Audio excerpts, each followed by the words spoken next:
Hi guys, இன்றைக்கி டேஸ்டியான தட்டை எப்படி பண்ணுறதுன்னு பார்க்கலாம். 3 கப் அளவுக்கு பச்சரிசி மாவு எடுத்துருக்கோம். அதுலேயே கொஞ்சமாக பட்டர் சேர்த்துக்கலாம்.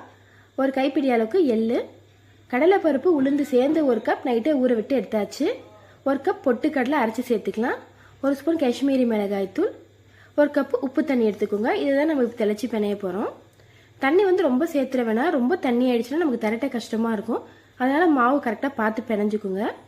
வேர்க்கடலை சேர்க்க மறந்துட்டு, ஸோ லாஸ்ட்டில் வேர்க்கடலையும் பூண்டு மட்டும் அரைச்சி அதையும் சேர்த்து நல்லா மிக்ஸ் பண்ணியாச்சு.